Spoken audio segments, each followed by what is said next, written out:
কেমন আছো তোমরা? আজকে আমার সেই স্বপ্ন পূরণ হচ্ছে। তো আমার কাছে ওটাই অনেকটা। আর তোমাদের দাদা ভাই আমাকে দিচ্ছে ওটা, কেননা ও কবে থেকেই দিব দিব করে, তো দিয়ে ওঠা হয় না কোনো কারণবশতে। তো এইবার পুজোর মধ্যে আমার গিফট ওটাই। শাড়ি টাড়ি কিছু নেবো না ভাবছি, আবার বলাও যায় না, শাড়িও কিনে দিতে পারে। তো স্বর্ণকার ঘরে যাচ্ছি, তোমাদের কম বেশি শেয়ার করবো, দিতে থাকো। ব্লগটা ছোট্ট ব্লগ হবে।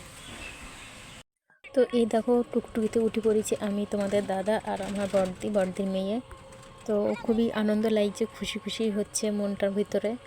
আজকে আমি বাড়ি চলে আসবো, তো আজকে আমি আসতে পারিনি, কেননা শাঁখা বাঁধানোটা ওজন করে তারপরে আঠা দিয়ে লাগাবে, সেই কারণে আমি আজকে আসতে পারিনি, রাত হয়ে গেছিলো। এই যে সেই স্বর্ণকার ঘর, তো এখানটায় করে দিদি আগে বসলো আর আমি এক সাইডে বসে আছি, আমি আর বড়দির মেয়ে সেটাই দেখাচ্ছি।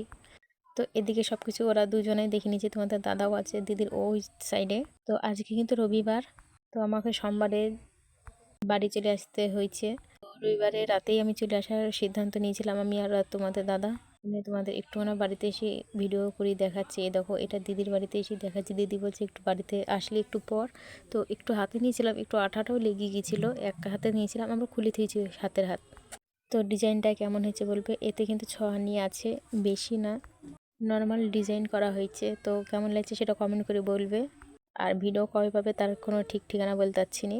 তো রাতে যেতে পারলাম না বলে সকালবেলার দিকে আমার মা বলছে, মা এখন তো আটা শুকিয়ে গেছে, একটু পর হাতে। তো আজ জন্য আমি একটু হাতেও পরিয়ে নেব। আর একবার তোমাদের দেখিয়ে দিই। দেখো, আঠা যেহেতু এখনও কাঁচা ছিল, মানে শুকিয়ে গিয়েছিলো রাতেই, খোলার সময় তখন উঠলো। তারপরে দেখো, আমি তোমাদের দেখাচ্ছি কেমন লাগছে বলো। আমার তো খুবই আনন্দ, আমাদের মতন মানুষ এতেই অনেক খুশি গো। কেননা পুজোর বাজার এটাই আমার, তোমাদের দাদা আমাকে গিফট করেছে। পুজোর আগ অব্দি আবার কোনো কিছু দিতে দিতে পারে, ওর কথা। তো আমি হাতেও পরে নিচ্ছি, তাই তোমাদের দেখা যায় কেমন লাগছে আমার হাতটা এখন। আর সামনে ক্যামেরায় তোমাদের দেখাচ্ছি। এই দেখো, খুবই আনন্দই লাগছে গো, আমি এতেই খুশি। ভালোবেসে দিয়েছ। এবার চলে আসবো। ভিডিও এখান থেকে একটু ভালো লাগলে একটা লাইক কমেন্ট চ্যানেল